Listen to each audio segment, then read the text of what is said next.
और आज हम माइग्रेन डे पे आज माइग्रेन के बारे में हम बात करेंगे। मैं डॉक्टर विनीत सूरी हूँ, senior consultant neurologist at Indraprastha Apollo hospital new Delhi.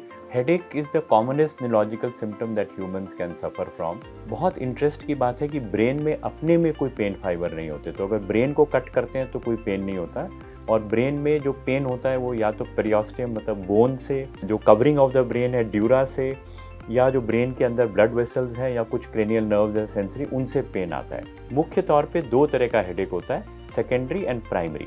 Secondary का मतलब है ब्रेन में कोई प्रॉब्लम है, जैसे कोई चोट लगी है, कोई ट्यूमर है, कोई साइनोसाइटिस है।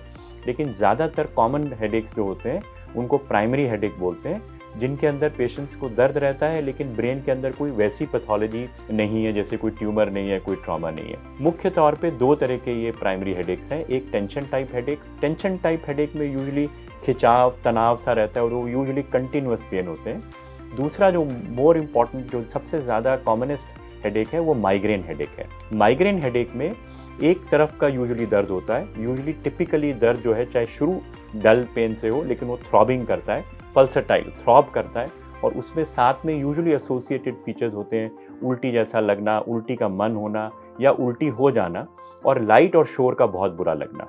और यूजुअली अगर पेशेंट्स कुछ रेस्ट करके गोली खा के सो जाते हैं तो हेडेक सेटल हो जाता है। और कुछ उसके टिपिकल फीचर्स हैं जो उनको प्रेसिपिटेट करते हैं, जैसे धूप में जाने से, गाड़ी में सफ़र करने से, नींद ना पूरी होने से, खाना लेट होने से, और कुछ लोगों को कुछ स्मेल से, जैसे कुछ पर्टिकुलर स्मेल से, एंड लेडीज़ में कई बार पीरियड्स के टाइम पे।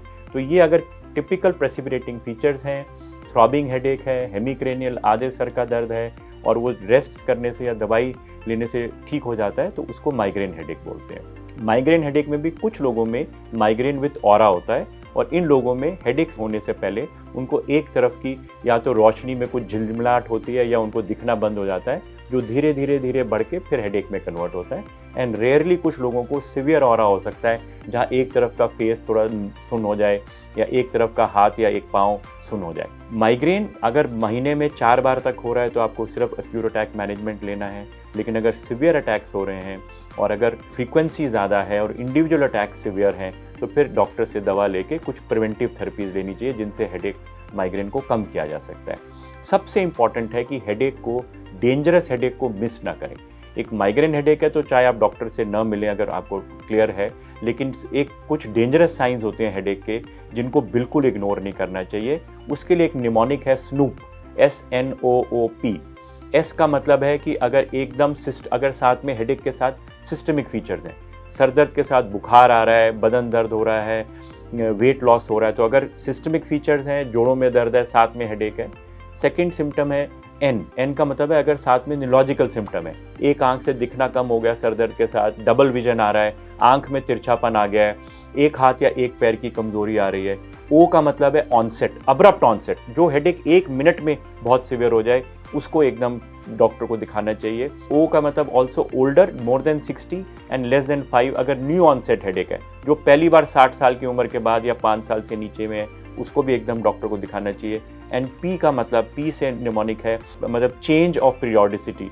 एक पुराना आपका किसी तरह का हेडेक चल रहा था, अब उसका पैटर्न बिल्कुल बदल गया, ये अलग तरह का दर्द आ रहा है। तो अगर पीरियोडिसिटी और pattern of the headache has change, तब भी डॉक्टर का परामर्श करना चाहिए। तो ये स्नूप निमोनिक को याद रखें, इस कंडीशन में ज़रूर डॉक्टर से परामर्श करें।